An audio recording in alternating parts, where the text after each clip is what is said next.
Siguiente, en el último segmento de esta actividad, vamos a invitar a pasar a nuestro living, como hemos bautizado la semana pasada, intentando emular lo que es una conversación en la cual, por supuesto, el público asistente a esta actividad está invitado. Vamos a invitar a pasar a Rocío Almeida. Por favor, Rocío.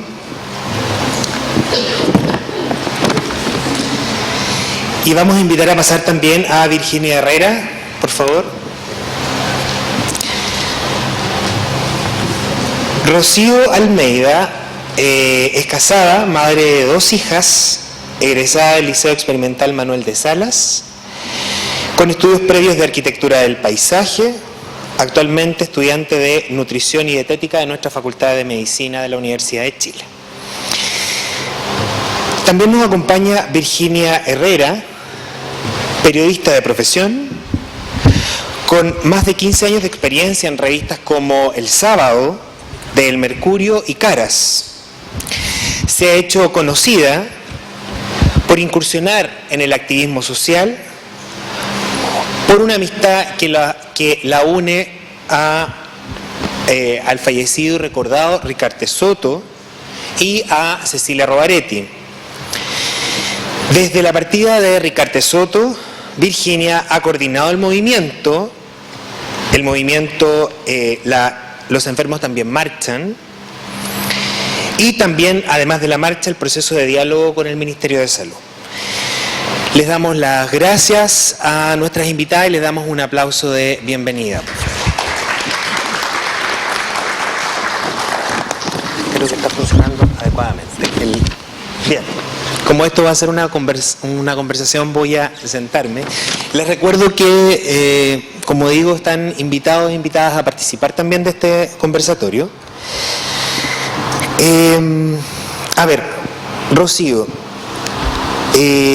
Rocío, ¿verdad? También es conocida, ha sido conocida por representar el caso del fallecido Manuel Almeida, ¿verdad? Dirigente socialista, y que voy a remitirme a algunas frases que se han establecido y que has dicho a algunos medios de comunicación para poder comenzar esta conversación. En algún medio de comunicación en el cual que se hizo y que hay una cita, digamos, a propósito del lanzamiento del libro póstumo de tu padre, de la partícula Dios al hombre nuevo, ¿verdad? En ese momento dijiste que si hoy elegimos el buen vivir, ¿por qué también no lo hacemos con el buen morir? Si al fin y al cabo son 2 caras de la misma moneda. ¿Es posible en Chile elegir el buen morir? ¿Se escucha? Yo no estoy muy acostumbrada a hablar con micrófono.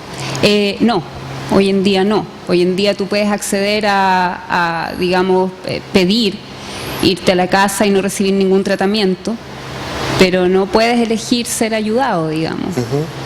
¿Y esta reflexión surge a partir del caso de tu padre, o era una reflexión que tú ya habías hecho en retórica, ya habías tenido la oportunidad de plantearte? ¿Habían conversado este tema con tu padre antes? Yo vengo de una familia bastante progresista, digamos, una familia que además está constituida por varios médicos, donde se habla de la muerte a diferencia de lo que sucede en nuestra sociedad. Y sí, es un tema que está en el aire, digamos, porque forma parte de la vida, forma parte del ciclo natural. Y uno tiene que tratar de prepararse para eso, a pesar de lo difícil que es, digamos. Uno tiene que vivir la situación como para saber, digamos, qué es lo que significa. Perfecto. Eso está claro. ¿Y sientes que ha habido un cambio? ¿Cómo ha impactado el evento del fallecimiento de tu padre, tanto en esta temática como en tu visión personal respecto a la decisión de morir bien, como lo utilizaste en esa cita? Perdona, ¿cómo ha afectado en qué?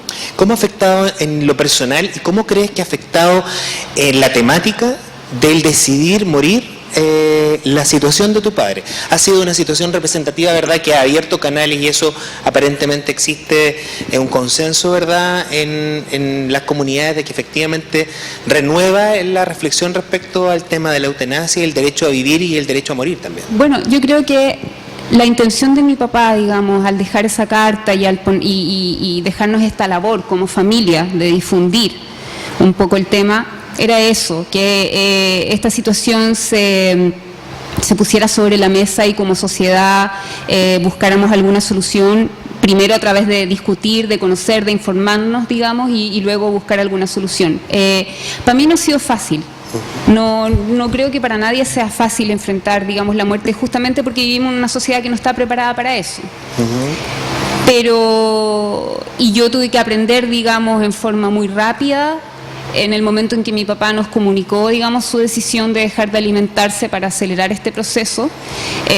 Tuve que aprender primero a aceptar, ¿no es cierto?, respetando mucho, y después digamos, a vivir con eso también, ¿no? A respetar su voluntad, respetar su límite, ¿no? El decir, yo llego hasta aquí y quiero que esto se respete. Y en ese sentido estaba en su derecho, digamos. Y cuando él les da a conocer que este es un derecho de él también, ¿qué es lo que pasa en ustedes como familia? Bueno, mi padre fue un hombre que luchó toda su vida por los derechos humanos, digamos, tema de discusión, y estuvo siempre en contra de las injusticias. Entonces, como yo he dicho en otras oportunidades, era totalmente coherente lo que él estaba solicitando, digamos. Además estaba él con sus facultades mentales plenas y sin duda fue algo muy doloroso y difícil de aceptar, pero era lo que teníamos que hacer. Teníamos que respetar esa decisión. Perfecto. Hay un llamado que es bien significativo, ¿verdad?, y que probablemente es conocido por quienes asisten a esta actividad, que es el llamado que hace al colegio médico, digamos, a hacer una proclamación, a definir, ¿no es cierto?, una actitud respecto a esto. ¿Qué es lo que sucede en ese proceso? ¿Cómo creen ustedes que actúa el colegio médico? Obviamente, ¿verdad?, emergen voces divididas al respecto, pero ¿cómo eso influye también en esta decisión y en el ánimo de ustedes de cumplir con la decisión de tu padre? ¿De alguna manera influye positiva, negativamente, crees tú? ¿Fue importante realmente el que emergiera, digamos, alguna opinión del órgano? O sea, sin duda alguna nosotros hubiésemos querido tener una respuesta, y una respuesta favorable por parte del colegio médico, eso es así. No la obtuvimos. Y entonces ha sido necesario también buscar otros medios y también hablar, pero sobre todo poner el tema en nuestra comunidad. Si finalmente los que tenemos que tomar la decisión somos nosotros. Claro. Nosotros como comunidad tenemos que velar, digamos, porque ciertas cosas, ciertos derechos, digamos, o ciertas decisiones personales sean tomadas en cuenta. Además hay que, digamos, tener bien presente que esto es una decisión voluntaria, hablando exclusivamente en relación a la eutanasia, digamos, a la eutanasia activa, sí, ¿no? Esto es voluntario. Sí, nos hubiese gustado tener el apoyo del colegio médico al cual mi papá pertenecía, además, claro, pero no fue así. Claro. ¿Aún así crees que ese es uno de los aportes de póstumos de tu padre también a este tema? O sea, la reflexión respecto a si podemos decidir efectivamente el morir. O sea, porque efectivamente, como te digo, este tema cobra revuelo, ¿verdad? O sea, es un tema que si bien ha estado presente en muchos de los programas de gobierno se ha planteado en algún momento, cuando fue, ¿no es cierto?, la campaña se planteó. Sin embargo, es un tema que vuelve a ser subterráneo, ¿no es cierto?, y que emerge bajo ciertas condiciones, como lo que sucede siendo tu padre, ¿no es cierto?, un dirigente conocido. Pero que es probable también que con el tiempo, si no se discute, no se sigue conversando, ¿no es cierto?, vuelva a enfriarse. ¿Crees en ese sentido que hay un hito en el acto de tu padre de decidir y hacer conocido su voluntad de querer morir dignamente? Es su última gran lucha, sin duda alguna. Mi papá era un hombre absolutamente empático y su lema era el bien común por sobre el propio. Y cuando él nos dicta esa carta, él sabía que eso no era para él, que eso era, era para que el resto de nuestra comunidad pudiera hacer algo al respecto y pudiéramos evolucionar con esto. Sí, fue su última gran lucha y yo espero que esto no se olvide, porque si mi padre no hubiese sido un hombre público, esto no estaría en discusión y eso es lamentable. Y yo creo que nosotros como sociedad tenemos que perderle el miedo a la muerte y tenemos que poner energía, sabiduría, ¿no es cierto?, infraestructura también, en tener un buen morir. En ese paso además que es tan desconocido para todos y por lo tanto nos produce tanta incertidumbre, qué sé yo, miedo, y en que cada uno pueda fijar sus límites y decir, muy bien, yo tengo una enfermedad terminal y quiero llegar hasta aquí, no quiero que me ayuden, digamos, a que este paso sea lo más agradable posible. Uno tiene derecho a eso, tiene que ser así, tiene que ver con la evolución del hombre y también aceptar que la muerte es parte de la vida. ¿Sí? En ese sentido ha contribuido a una reflexión y por otro lado a posicionar el tema del derecho, ¿verdad? El tema del derecho. Sí. ¿Se ha acercado gente que está viviendo un proceso similar al que vivieron ustedes con el caso de tu padre? No se ha acercado nadie, no. ¿Y por qué crees que ha sucedido eso? Yo podría pensar que es un espacio para que justamente gente que está pasando por un proceso parecido, ¿no es cierto?, se hubiera acercado. ¿Crees que todavía hay mucha influencia de la cultura, de cierta estructura social que determina que uno solamente puede elegir por vivir y no por morir? Yo creo que sí, que hay mucho miedo, pero es bien ambiguo lo que ha sucedido, porque nosotros como familia nos dedicamos a recolectar firmas por 2 semanas para tantear un poco qué es lo que pasaba en nuestra sociedad. Y obtuvimos bastantes firmas. Y todo el mundo estaba de acuerdo y todo el mundo quería que se hiciera algo. Pero sin embargo nadie se acercó a nosotros, así como, digamos, como agrupación o como ente individual, salvo comentarios buenos y qué sé yo a través de algunos medios, pero nadie se acercó a decir, hagamos algo, digamos. Sí. ¿Habrá faltado voluntad o habrá faltado, crees tú, la fortaleza para poder enfrentar el tema de decir yo decido, ¿no es cierto?, también por el hecho por el querer morir, porque pareciera, ¿no es cierto?, que hay una cosa valórica, ¿no es cierto?, una conciencia valórica respecto a eso que es muy fuerte. Sí, claro, sí. Es muy fuerte, digamos, tenemos la presencia católica y el conservadurismo, digamos, muy presente también. Pero a mí me llamó la atención la buena acogida que tuvimos con las firmas y la cantidad de gente que está, que quiere, digamos, que se legisle al respecto. Todos vamos a morir, eso es así. Y la idea es que ese paso sea, como dije antes, lo más agradable posible. Y que uno opte, que uno claro, tenga la opción. ¿Y qué crees que viene de ahora en adelante? ¿Qué pasos vienen? ¿Ustedes siguen activos? ¿Ustedes dejan el tema para la reflexión?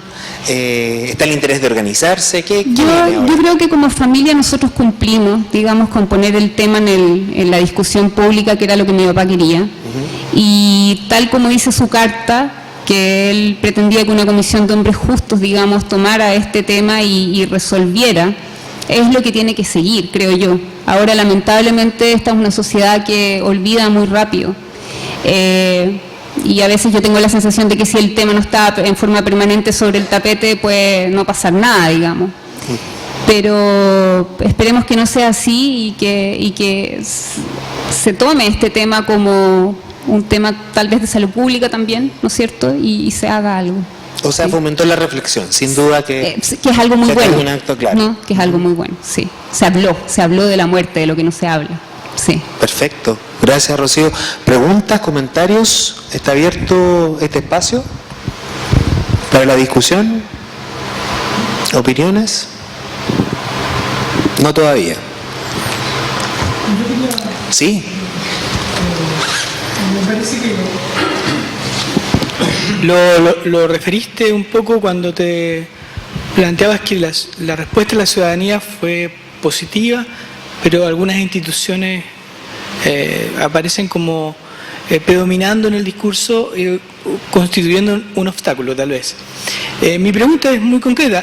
A la vista de tu experiencia, la experiencia de tu familia, ¿cuáles son los principales obstáculos que ustedes han percibido que pudieran, que debieran ser sorteados para avanzar en la línea de lo que tú dices de un bien morir, en concreto? O sea, ¿Qué es lo que habría que hacer, dices tú? Sí, ¿cuáles son los principales obstáculos que tú puedes, dentro de todo lo que uno puede imaginar, que operaron en el caso particular y que significarían como el derrotero o dónde habría que focalizarse? Yo creo que está puesto esto, desde una opinión muy personal mía, en voluntades por parte del gobierno, porque la respuesta siempre ha sido que esto no está en el programa de gobierno. Sin duda, entonces, eso daría para pensar de que si estuviera, a lo mejor sí sería algo. Hace unos años atrás, el 2006, Fulvio Rossi presentó un proyecto que fue rechazado y siempre esto ha estado ahí, pero no ha logrado avanzar mucho más. Yo creo lo que yo creo es que a través de la población debiéramos, si estamos interesados realmente, poner esto como una prioridad. Pensar que esto es tan importante como poder nacer bien, digamos, también morir bien. Y desde ese punto, digamos, ejercer cierta fuerza, cierta presión. Porque claramente la respuesta siempre es, bueno, hay que hacer una modificación a la educación, qué sé yo, ¿no es cierto?, reforma educativa, y eso es mucho más importante que esto otro. Entonces está, yo creo, primero en poner esto en discusión, en que la comunidad la discuta, en también ver qué tan importante es para nosotros tener, ¿no es cierto?, esa posibilidad, y desde ahí entonces comenzar a trabajar. Es eso. ¿Y piensas que en ese sentido, para seguir con la pregunta, el gobierno, los legisladores están con una actitud, digamos, activa a propósito de la reflexión de tu padre y lo que genera, ¿no es cierto?, esta carta, esta solicitud al colegio médico? ¿O tú dirías que más bien es una cosa que, como decían antes, emergen y que después probablemente se vuelvan a esconder? A propósito de esto que tú dices de que no está en el programa de gobierno, ¿verdad? Como si en realidad, ¿no es cierto?, el activismo y por otro lado también los temas país no fueran parte de la agenda pública política, ¿no es cierto? Nosotros sabemos que todos estos temas también podrían ser parte de la agenda en solicitud. Además hay imprevistos, hay cosas que tú tienes que calcular que van a aparecer y que a lo mejor vas a tener que solucionar aunque no esté en el programa de gobierno, digamos. Exacto. Yo creo que en este momento hay otras prioridades, y eso está claro, en términos de gobierno.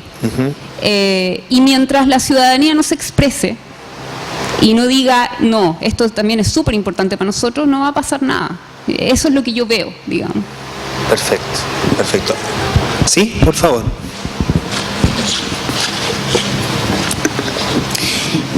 ¿Cómo se puede trabajar para poder conseguir una muerte digna, pero sin pasar a llevar el tema de un suicidio asistido, como puede ser, por ejemplo, en el caso de la gente que tiene una depresión endógena? Mira, yo no soy especialista en el tema. Se acaba de ir el doctor Miguel Cotó, que sí es especialista en el tema. Pero yo creo que ahí está un poco el modelo holandés, ¿no es cierto?, que tiene esta comisión de personas, peritas en el tema, que deciden finalmente cuál...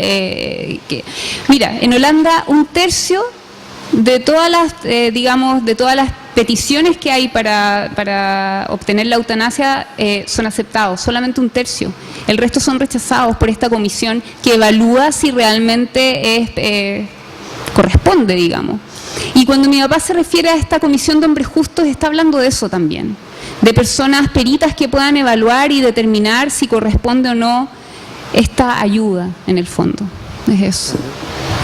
Muchas gracias por la pregunta. Vamos a seguir con la dinámica de preguntas. Vamos a pasar a nuestra segunda invitada, ¿no es cierto?, Virginia Herrera. Ya tuvimos la oportunidad de presentarla.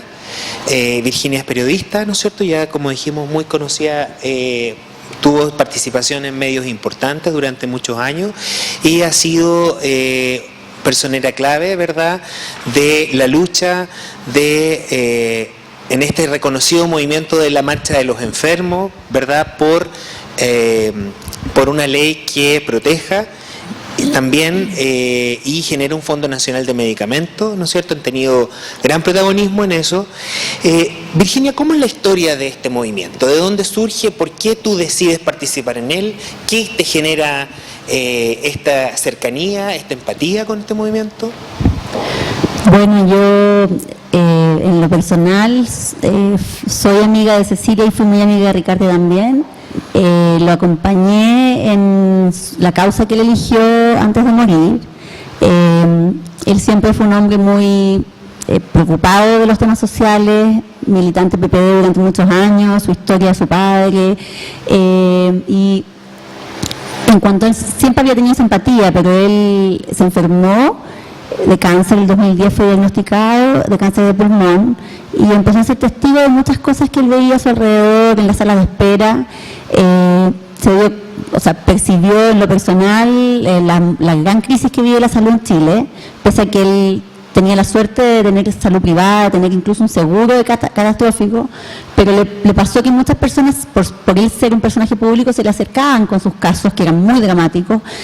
Y tal como él contaba de la crisis muy grande de la salud en Chile, él pensó, tal vez hay algo que uno pueda hacer que sea un punto de partida, de solucionar un problema puntual, que en este caso es el acceso a los medicamentos para enfermedades crónicas y enfermedades raras, que son de costos tan altos que para cualquier persona en Chile, salvo que uno sea de los 5 grupos económicos más importantes, son imposibles de costear.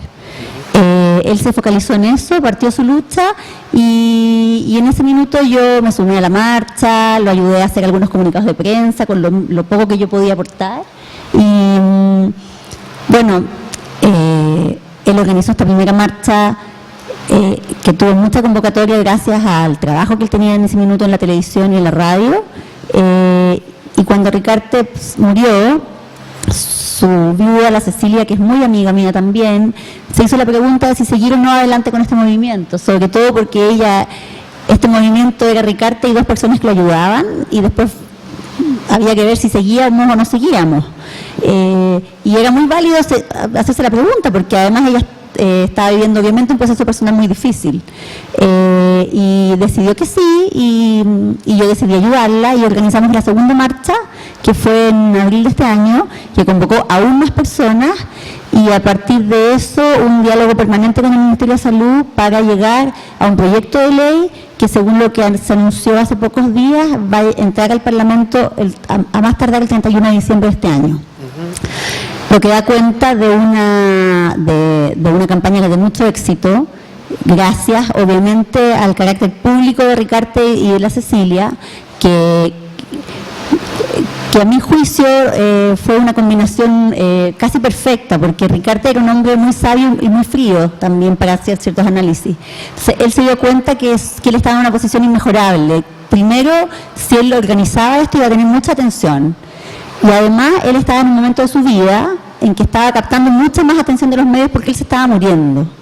Entonces, lo que fuera que él hiciera iba a captar mucha atención y tenía muchas posibilidades, además de, gracias a eso, tener una buena recepción de parte del gobierno de ese minuto, que era el de Sebastián Piñera. El ministro Jaime Mañalich mostró desde el primer momento mucho interés, incluso hizo promesas que finalmente no pudo cumplir, pero sin duda fue un puntapié inicial muy importante para que el gobierno de Michelle Bachelet lo tomara en su programa y lo trabajara a lo largo de estos meses de una manera que a nosotros nos ha parecido muy seria. Ellos ya tenían un proyecto de ley bastante armado, ya ahora está en sus últimos detalles, y va a entrar al Parlamento y obviamente ese es el punto de partida, o sea, ahí va a haber muchos cambios que van a venir, pero nosotros esperamos que sea una ley buena, que sea una ley que sin duda va a dar solución a problemas que hoy no tienen. También va a ser imperfecta como todas las leyes y vamos a tener que seguir peleando por ella, pero eso es como un resumen. Y otra cosa que es importante decir es que lo que Ricardo en ese minuto soñó y que investigó mucho y que él reportó mucho, como él decía, cómo solucionaban otros países este problema. Por eso planteó algo que era un fondo tripartito. Él lo que decía era, este es un problema que cuesta una cantidad de plata año a año y que nosotros lo que tenemos que hacer es un fondo solidario y universal, donde todos los chilenos puedan aportar y después verse beneficiados en caso de necesitarlo. Con la idea de una fórmula parecida al que hoy en día tiene el Fondo de Cesantía en Chile, donde el empleador pone un porcentaje, el Estado pone otro porcentaje y el empleado pone también un porcentaje más pequeñito, obviamente. Esta es la manera en que lo hacen algunos países en Europa y él tomó ese modelo y eso fue lo que él planteó. Nosotros seguimos haciéndolo y pese a eso el gobierno decidió que no fuera esa la fórmula, sino que el Ministerio de Hacienda asumiera el costo total, no solo de un fondo de medicamentos de alto costo, sino también de los tratamientos de esas enfermedades. Y eso es lo que supuestamente se llamará la ley Ricardo Soto una vez que sea incorporada a la discusión parlamentaria, y estamos a la espera de ver los detalles, optimistas, agradecidos. ¿Sienten que han sido parte de este proceso, digamos, además de la demanda, ¿no es cierto?, de participar en una ley que realmente tenga cobertura? Porque también nosotros podríamos pensar que el efecto mediático, ¿verdad?, tanto de Ricarte como de Cecilia ha sido importante en este proceso.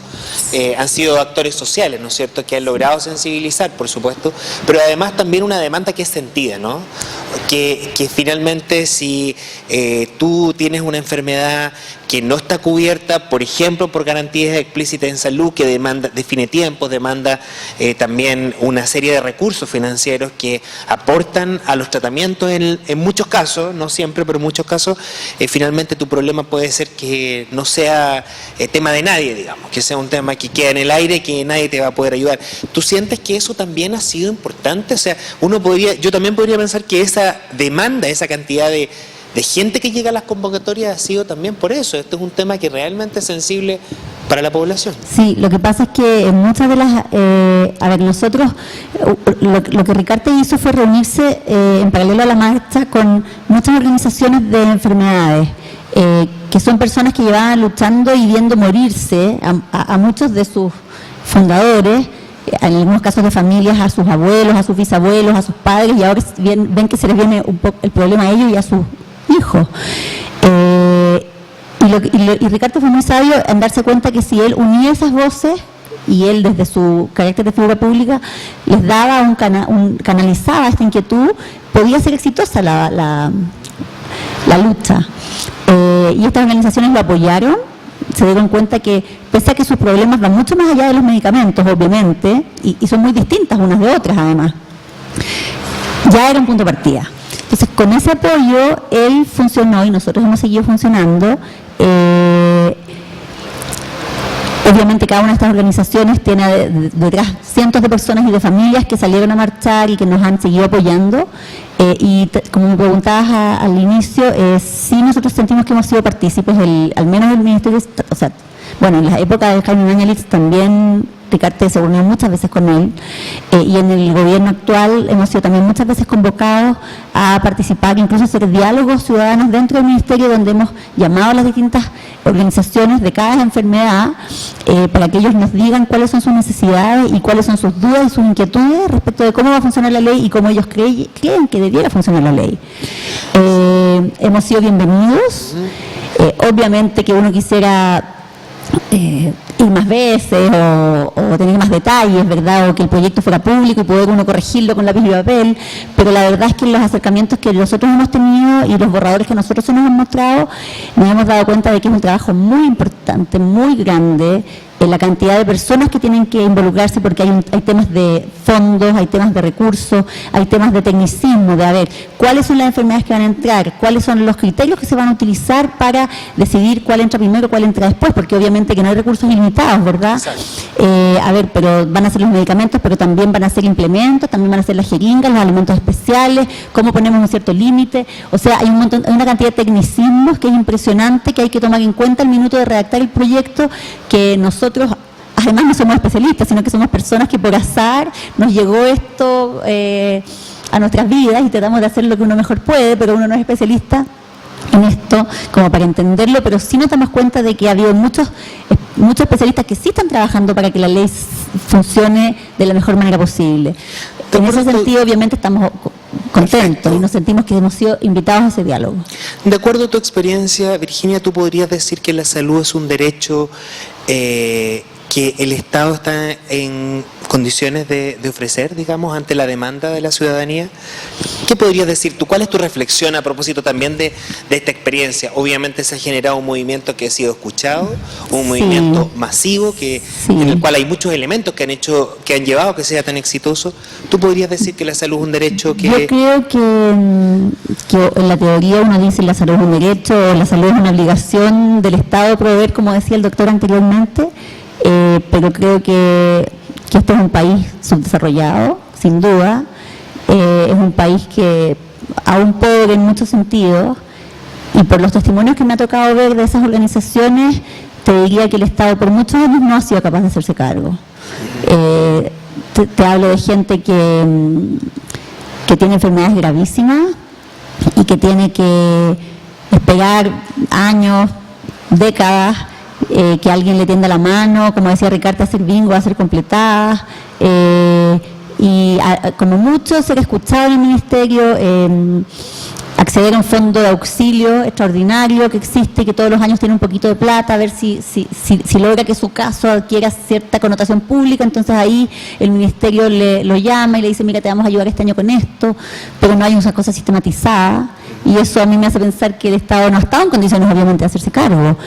También me sorprende la valentía y la capacidad de personas que enfermas y todo han estado durante no unos, dos como yo, sino que 15, 20 años yendo a tocar puertas, y que ahora cuando se generan polémicas de oiga, pero nosotros vamos a, digamos, X cantidad de tiempo esperando, entonces ¿por qué esta enfermedad va a tener prioridad y no la mía o no la de al lado? Y personas que tienen la altura de mira de decir, ¿sabes qué? Yo estuve aquí hace 15 años en este ministerio golpeando la puerta por primera vez, y hoy día creo que tenemos que tener la capacidad de ponernos felices de que haya un puntapié inicial, en lugar de quedarnos en la rencilla de quién va a ser beneficiado primero. Me sorprende esa capacidad de personas, individuos, ciudadanos comunes que han estado durante 15 años tocando una puerta y viendo morir a sus compañeros de fundación, que por la misma enfermedad que ellos tienen no llegaron a ver este momento.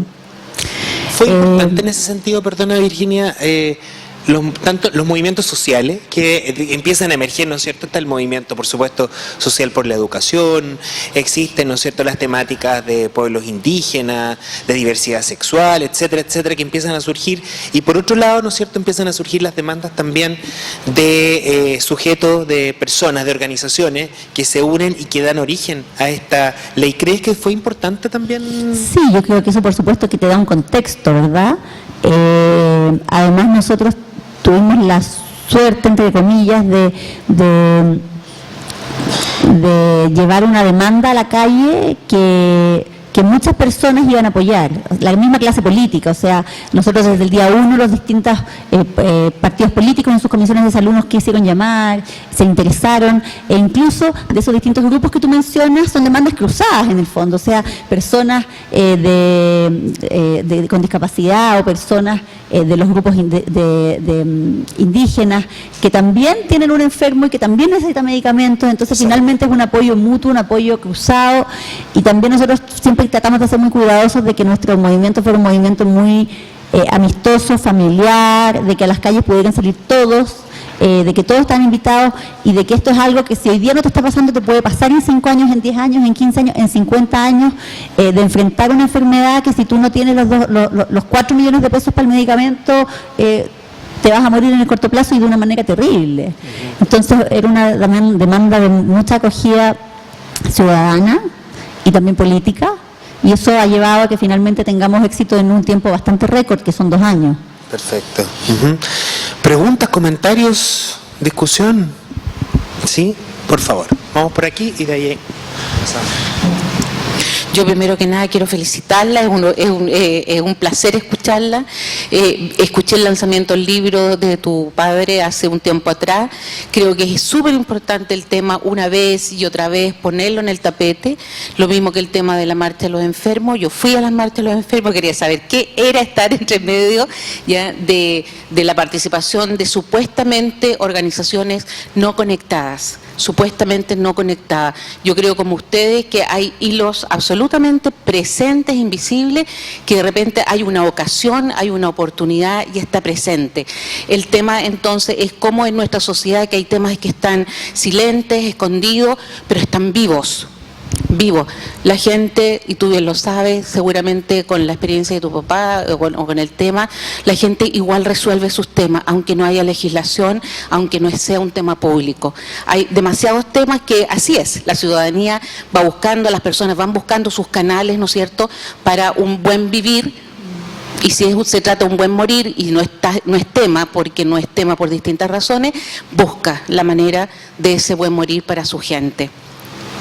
Así que solo felicitarla, yo creo que es un placer volver en estas oportunidades, agradeciendo el escuchar de que en realidad hay muchas cosas que están pasando y que están cambiando nuestra realidad, aunque no las veamos. Eso. Muchas gracias, Luz María. Por aquí, por favor. Mi pregunta es la siguiente: ¿cómo nosotros podemos trabajar para poder sensibilizar a una sociedad donde la economía de mercado está por sobre los derechos a la salud? Bueno, anoche yo preparando este diálogo leí en entrevistas de Ricarte. Ricarte dio una entrevista donde decía Chile es la Corea del Sur del capitalismo. Es difícil responder a esa pregunta que tú haces. Yo creo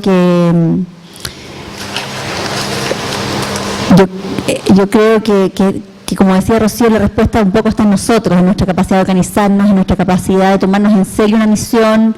Es difícil, todos tenemos una vida personal, todos tenemos un trabajo a veces, todos tenemos razones para no movilizarnos, pero de repente algo nos inspira y tú tomas ese hilo y te das cuenta que otras personas también se inspiran, y yo oigo a la Rocío, oigo a la Luz María y pienso que hay... Igual el ser humano es empático y logra conectarse para hacer cambios. Y yo creo que Chile está viviendo un poco ese proceso. Creo que eso es como un comentario personal, creo que el trabajo que está haciendo el gobierno y que le está costando muy caro también apunta un poco hacia allá, hacia hacer cambios profundos, y que a la sociedad le da miedo, obviamente. Pero yo tengo la esperanza de que Chile está avanzando en eso. Creo que eso es lo que estamos siendo testigos de un momento importante, y en lo político y también en el tema de los movimientos sociales, como decía el José. Y creo que lo único que podemos hacer es sumarnos a causas que nosotros sintamos que tienen sentido, y con eso invitar a otros a hacer lo mismo. Esa es la única humilde respuesta que se me ocurre a eso. La unión hace la fuerza y está en nosotros, somos mayoría finalmente. La decisión está en nosotros como consumidores de todo, ¿me entiendes? Tenemos que hacerlo. Bien, sí.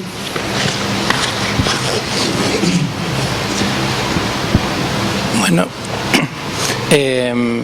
primero quiero felicitarlas a las dos.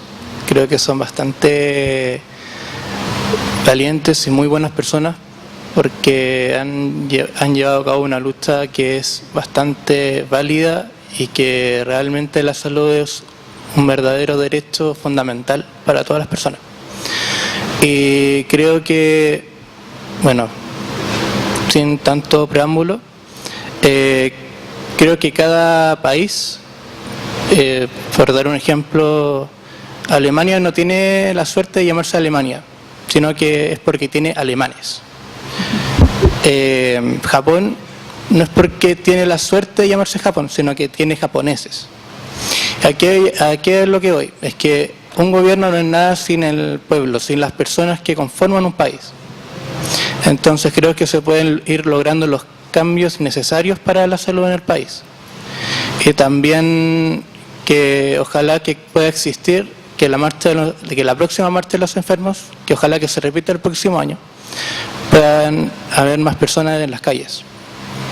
Porque si tenemos ya una ciudad saturada de gente, por lo que se pudo ver hace una semana atrás por un estudio, creo que sería bueno que la gente se manifestara más en las calles.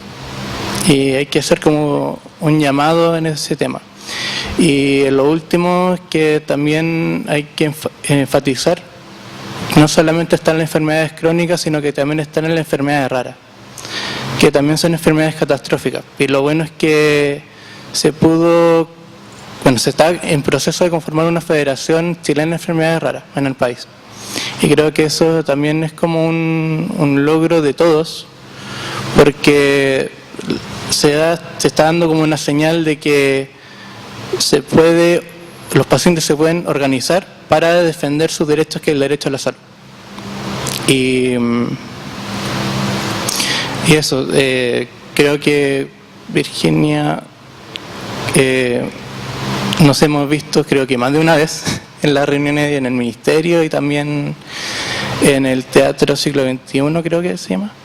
Y es bueno verte aquí, es bueno que sigas en esto y que ojalá que esta ley pueda salir como tiene que ser, que sea lo que se prometió. Y ahí vamos a luchar entre todos para que así sea. Muchas gracias por todo.